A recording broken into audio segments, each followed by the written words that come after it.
अच्छा राशिद भाई, पहले मैं आपके पास इसलिए आया था कि आप यूपी में बैठे हुए हैं, तो मैंने कहा कि आज जो ये विधायकों का खेला हुआ राज्यसभा की सीट को जीतने के लिए निर्लजता पूर्वक का व्यवहार जो है वो लगातार ये भारतीय जनता पार्टी करती रहती है। आज एक और नमूना देखा, तो आपका आकलन चाहिए था दर्शकों के लिए।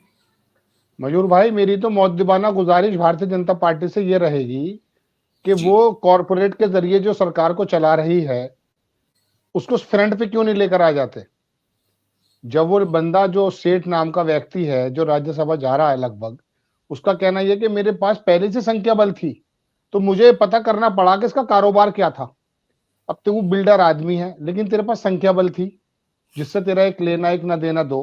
तो भारतीय जनता पार्टी से तो सभी लोगों को ये अपील करनी चाहिए कि आप बराए करम कारपोरेट को सामने ही रख के काम करना शुरू कर दो।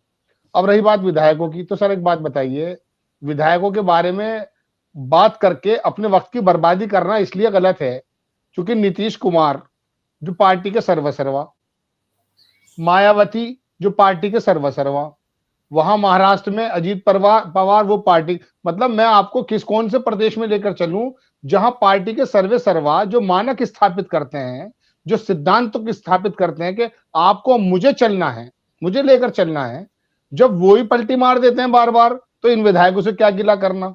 इनका तो बहुत छोटा सा पेट होगा, वो तो बहुत बड़ी बड़ी डीलिंग करते हैं। तो कहने का मतलब यह है कि अब दूसरी बात यह भी है कि अखिलेश यादव जी वो इतनी ज्यादा कंफर्ट जोन में रहते हैं और ये सोचते हैं कि बस सारी की सारी जो स्थितियां मेरे हाथ में है और मैं कर रहा हूं। तो बता दिया ना भारतीय जनता पार्टी ने अपने कॉर्पोरेट के जरिए कि नाक के नीचे से किस तरह से खेला कर देते हैं। करते रहिए। राहुल गांधी में सवाल उठा रहा है एक बंदा आकर के बिहार का कि साहब ये जो है ना न्याय यात्रा का समय नहीं था, टिकट का डिस्ट्रीब्यूशन का समय था, पार्टियों से बात करने का समय था, और खुद वो सड़क पर उतरा हुआ है बिहार में एक जमाने से, प्रशांत किशोर।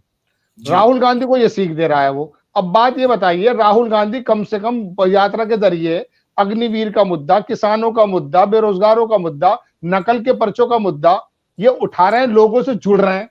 तुम्हारी तरह एयर कंडीशन ऑफिस में बैठ के पार्टियों के बागड़ बिल्ले तय करें कि इस बागड़ बिल्ले को यहां लड़ाना है, इस बागड़ बिल्ले को यहां लड़ाना है, तो देख लो क्या कर रहे हैं बागड़ बिल्ले। इधर से उधर, उधर से इधर। यहां तहजीब बिकती है, यहां ईमान बिकते हैं, जरा सा तुम दाम तो बदलो।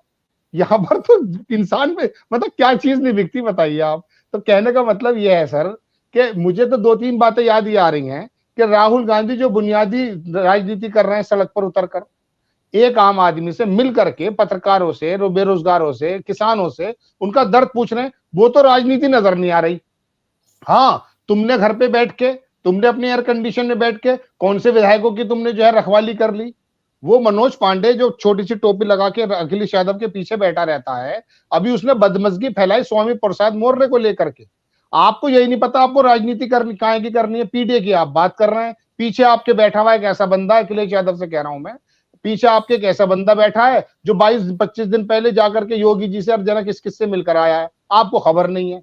आप अमिताभ बच्चन की बीवी को भेज रहे हैं। अरे भैया बात तो बताओ, पीडीए की बात करते हो। अमिताभ बच्चन तो भारतीय जनता पार्टी का इस वक्त भोंपू बना हुआ है इनडायरेक्ट वे में, तो आप उसकी बीवी को भेज के 5वीं बार क्या काम कर रहे हैं।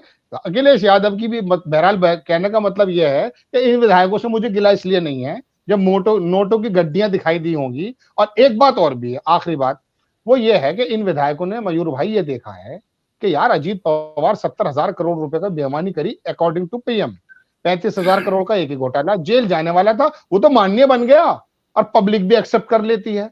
जब हमारे बड़े बागड़ बिल्ले बड़े बड़े घोटाले करके माननीय बन गए तो हम तो अदना से विधायक हैं, हम भी कई सौ करोड़ रुपए में बिक जाते हैं। अगर बिकते हैं तो कोई मसला नहीं है, कोई लोकसभा के टिकट के चक्कर में बिक गया, कोई पैसों की गड्डी के चक्कर में बिक गया। इनसे गिला यूं नहीं है, ये बहुत छोटी सी मछलियां हैं, बड़े बड़े मगरमच्छ बदल गए यहाँ तो ये मसला है सर जी।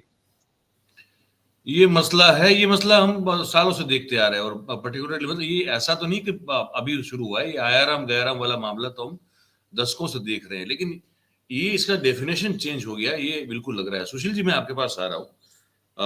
ऐसा तो नहीं है कि पक्ष बदलना, पक्ष पलटा कर देना, और जब अपनी जहां अपना फायदा दिखे वहां जनता की राय को ताक पे रख के कहीं भी चले जाना, ये पुरानी पॉलिटिशियनों की फितरत है।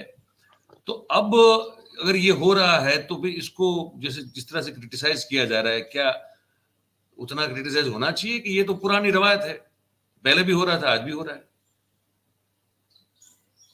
आपका ऑडियो म्यूट है। हाँ मयूर जी, घर घर रावण हर घर लंका, इतने राम कहां से लाऊं, किस रावण के सर को काटूं, किस लंका पे आग लगाऊं। क्या ये है।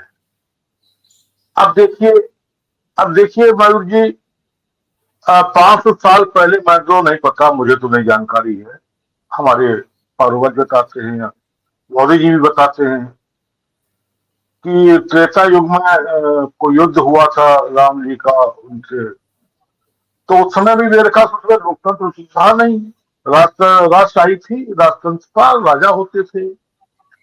तो पहली बार तो विभीषण नहीं तो वो दिया था सूत्र ये वाला, जो आज जो अभी अभी राज्यसभा में जो हो रहा है, कि वही तो गद्दारी कहे, विभीषण का सूत्र कहे, या वो ट्रॉफी कहे, या जो भी आपने कहा वो कौन से लोटस कहे, कुछ कहे, भाई अगर वो गद्दारी ना करते अपने भाई के साथ, राम कभी में है, फैला है, यहाँ पर मारो, यहाँ पर मारो, तो वो रामचंद्र जी ने तत्काल व्यवस्था करी, जो पूरी हो गई थी।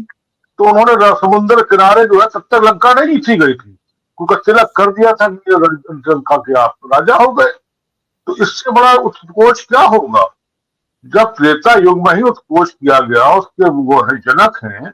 और इस समय तो मोदी जी के जो रामचंद्र जी हैं, जो नए रामचंद्र जी 14 के समाज वाले हैं, अब तो कल की भगवान भी आ गए संबल में, उनने भी मोदी जी का आशीर्वाद ले लिया, वो भी इतने संघर्ष के बाद आए।